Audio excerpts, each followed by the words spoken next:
नमस्कार दोस्तों, स्वागत है आपका एक बार फिर से हमारे इस चैनल समग्र ज्ञान पर। दोस्तों, अगर आप अपने जीवन में कुछ नया सीखने की चाह रखते हैं तो चैनल को सब्सक्राइब जरूर कर ले।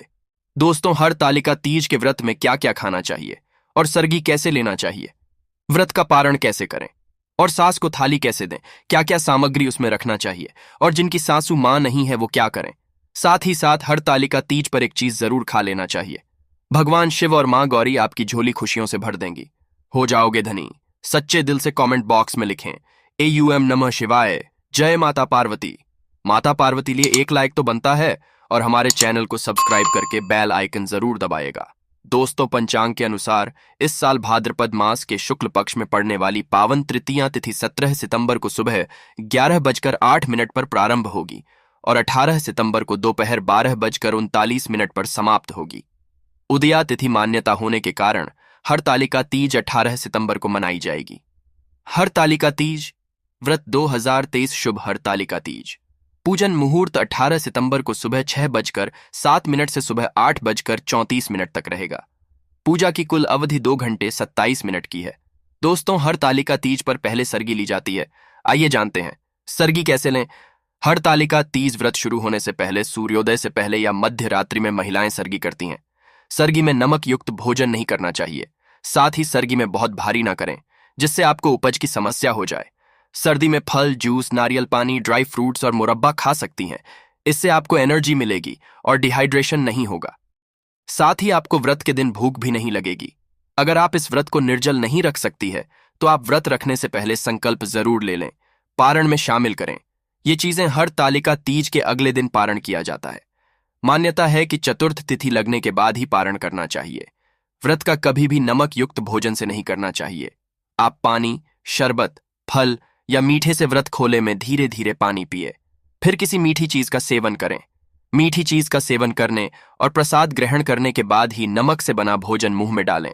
दोस्त, और शास्त्रों के अनुसार माना जाता है कि भगवान शिव और माता पार्वती को बेल फल अर्पित करने के बाद प्रसाद स्वरूप में पूरे परिवार को खाना चाहिए। इससे आपके घर में हमेशा पैसों की कभी भी कमी नहीं होगी, लक्ष्मी का आगमन होगा। इस दिन बेल खाने से बहुत ही शुभ और मंगलकारी माना जाता है। इस दिन आप खिलाएं क्योंकि बेल में समस्त देवी देवताओं का वास होता है। दोस्त, व्रत संपूर्ण होने के बाद सास को थाली दी जाती है। आइए जानते हैं थाली में कौन सी सामग्री रखना चाहिए जो कि शुभ माना जाता है। इसके दिए बगैर आपका व्रत अधूरा ही रहेगा। थाली में आप कोई सुंदर साड़ी सफेद मत देना तथा बिंदिया, बिछिया, मेहंदी, महावर तथा नेल पॉलिश, कुमकुम, कंघी, मिठाइयां और दक्षिणा जरूर डालें। अगर आपकी सासू मां नहीं है तो आप इसे ननद को दे सकते हैं या बाहर किसी भी बुजुर्ग महिला को आप दे सकते हैं जिसे आप अपना मानते हैं और उनका आशीर्वाद जरूर ले लें। तभी ही व्रत संपूर्ण और सफल माना जाता है। दोस्त, हरतालिका तीज के व्रत में तीज माता को ये 3 चीजें कभी अर्पित नहीं करना चाहिए। ये 3 चीजें माता को चढ़ाने से व्रत टूट जाता है, पति घोर विपदाएं आ जाती है और उल्टा आप पाप के भागीदार हो जाते हैं। ऐसा घोर पाप कभी मत करना। आइए जानते हैं दोस्तों, सबसे पहली चीज है माता को अर्पित की जाने वाली सामग्री जैसे कि टूटे हुए चावल कभी अर्पित नहीं करना चाहिए। टूटी हुई चौकी, खंडित चौकी नहीं होना चाहिए। चौकी पर हमेशा लाल कपड़ा बिछाना चाहिए। मंदिर में भूलकर भी माचिस नहीं रखना चाहिए, बहुत ही अशुभ माना जाता है। इस दिन फलों में नाशपाती कभी अर्पित नहीं करना चाहिए। हरतालिका तीज पर सफेद कपड़ा कभी दान नहीं करना चाहिए और ना ही पहनना चाहिए। इस दिन जितना ज्यादा हो सके हरे, पीले, गुलाबी, लाल रंग पहनना बहुत ही शुभ माना जाता है। दोस्त, हरतालिका तीज पर माता को श्रृंगार अर्पित किया जाता है। श्रृंगार हमेशा नया होना चाहिए। टूटा हुआ श्रृंगार अर्पित नहीं करना चाहिए। माता की पूजा में कलश पर हमेशा नारियल को लेटाकर रखना चाहिए। खराब नारियल अर्पित नहीं करना चाहिए तथा पूजा में टूटे हुए अर्पित नहीं करना चाहिए। दोस्त, हरतालिका तीज पर कभी किसी की चुगली आदि नहीं करना चाहिए। इस दिन पति पत्नी को दूरी बनाकर रहना चाहिए। सात्विक भोजन करना चाहिए। इस दिन बड़ों का ध्यानपूर्वक सम्मान करें। इस दिन मुख से गंदे विचार ना बोलें क्योंकि ये व्रत पति से संबंधित है, इसीलिए पति का सम्मान करें। पति को भूलकर भी गाली ना दें। इस दिन लहसुन, प्याज का खाना घर के अंदर नहीं बनाना चाहिए। मांस, मदिरा आपके आसपास भी शास्त्रों के अनुसार अगर आप हरतालिका तीज का व्रत ना रख सके तो कम से कम अपने हाथों में हरी भरी चूड़ियां जरूर पहने, मेकअप, श्रृंगार आदि जरूर करें। इससे आपके पति पर कष्ट नहीं आएंगे। दोस्त, और मासिक धर्म में हरतालिका तीज का व्रत जरूर रखना चाहिए, परंतु देवी देवताओं की प्रतिमा को स्पर्श ना करें। व्रत का पालन आप वैसे ही करें जैसे आप बाकी दिनों में करते चले आ रहे हैं। इससे आपको उतना ही फल की प्राप्ति होगी जितने आप हकदार हैं। दोस्त का तीज पर शाम के समय घर की 3 चीजें कभी किसी को नहीं देना चाहिए, नहीं तो आपके घर की लक्ष्मी हमेशा के लिए दूसरों के घर चली जाएगी। पहली चीज है नमक। शाम होते ही घर का नमक किसी को नहीं देना चाहिए और ना ही लेना चाहिए। दूसरी चीज है तेल। शाम ढलते ही घर का तेल किसी को नहीं देना चाहिए। दोस्तों, तीसरी चीज है दूध का। तीज पर शाम के समय घर का दूध कभी किसी को नहीं देना चाहिए, नहीं तो आपके घर में से सुख समृद्धि सब चली जाएगी। दोस्त, और हरतालिका तीज का व्रत 3 शादीशुदा महिलाओं को गलती से भी नहीं रखना चाहिए। बहुत बड़ा अपशगुन माना जाता है। ऐसी महिलाओं का व्रत कभी सफल नहीं होता, महापाप माना जाता है, माता पार्वती हो जाती है, क्रोधित लगता है। श्राप। आप ऐसी गलती कभी ना करें। दोस्तों, नंबर 1, चरित्रहीन महिला। मन में गंदे विचार। एक चरित्रहीन महिला की आराधना से हमेशा दूर रहते हैं। भगवान ऐसी महिला की पूजा कभी स्वीकार नहीं। अगर हम शास्त्रों की माने तो अगर आपके मन में गलत विचार आते हैं और आप दूसरों के प्रति गलत भावना अपने मन में रखते हैं तो आप भगवान की पूजा कभी नहीं कर सकते।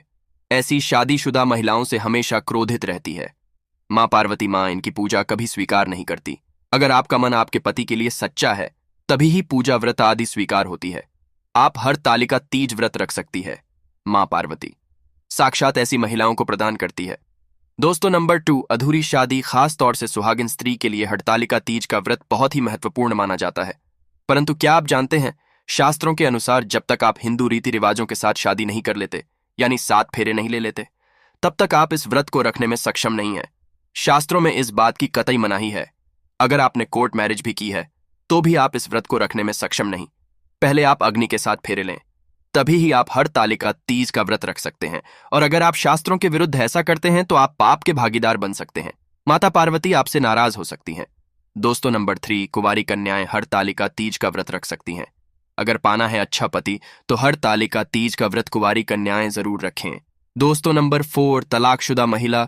दोस्तों, शास्त्रों के अनुसार किसी भी धार्मिक कार्य में पति पत्नी का होना आवश्यक पूर्वक हो जाता है। इन दोनों के बगैर भक्ति पूजा पाठ अधूरी मानी जाती है। अगर आपका तलाक हो गया है या पति से झगड़ा हो गया है और आप नाराज होकर चली गई है तो हरतालिका तीज का व्रत कभी न रखे, क्योंकि यह त्योहार प्रेम का है। इसीलिए आप दोनों को एक होना पड़ेगा, तभी ही आप हरतालिका तीज व्रत रखने में सफल हो सकती है और मां पार्वती भी प्रसन्न होती है। दोस्तों, हरतालिका तीज पर ये चीजें जरूर दान करना चाहिए। इससे पति की उम्र बढ़ जाती है, घर में सुख बनी रहती है। हरतालिका तीज पर इन चीजों का दान करने से बगैर व्रत रखे ही संपूर्ण फल की प्राप्ति हो जाती है। इन चीजों का दान जरूर करें। दोस्त, हरतालिका तीज पर मान्यता है कि इस दिन सुहाग के सामान के साथ साथ मंदिरों में फलों का दान करने से सुख समृद्धि आती है। इस दिन सुहाग की सामग्री दान करने से जीवन में धन वैभव की कभी भी कमी नहीं होती। परंतु याद रहे, श्रृंगार आदि बाजार से नया खरीद कर ही दान करें। दोस्तों, हरतालिका गेहूं और जौ का दान सोने के दान देने के समान ही माना गया है। धार्मिक मान्यताओं के अनुसार तीज के व्रत में गेहूं का दान बहुत ही शुभ फल प्रदान करता है। अगर आपके पास गेहूं या जौ नहीं है तो आप किसी जरूरतमंद को आटा भी दान दे सकते हैं। दोस्त, हरतालिका तीज पर किसी ब्राह्मण महिला या गरीब को वस्त्र दान जरूर करना चाहिए। मान्यता है कि महादेव और देवी पार्वती बहुत प्रसन्न होती हैं और अखंड सौभाग्यवती का वरदान मिलता है। दोस्त, और शास्त्रों के अनुसार हरतालिका तीज पर चावल का दान बहुत ही शुभ माना गया है। कहा जाता है कि हरतालिका तीज पर चावल का दान करने से शुक्र ग्रह से संबंधित सभी दोष समाप्त हो जाते हैं, परिवार में सुख शांति आती है। दोस्त, और माता गौरी और भगवान शिव दोनों हाथों से व्यक्ति की झोली भरेंगे। माना जाता है कि हरतालिका तीज पर गुड़ का दान करने से उत्तम फल प्रदान होता है। इस दिन गरीबों को गुड़ का दान करने से महिलाओं को स्वास्थ्य लाभ मिलता है, पति सदैव कामयाब रहता है, दौलत का आगमन होता है, धन लक्ष्मी सुख समृद्धि सब कुछ हासिल हो जाता है। गुड़ का दान करने से रिश्तों में मिठास आती है, जीवन सुगम हो जाता है। दोस्तों, अगर आप अखंड सौभाग्यवती का वरदान पाना चाहते हैं तो माता पार्वती के लिए कमेंट बॉक्स में लिखें जय माता पार्वती। माता पार्वती के लिए एक लाइक तो बनता है।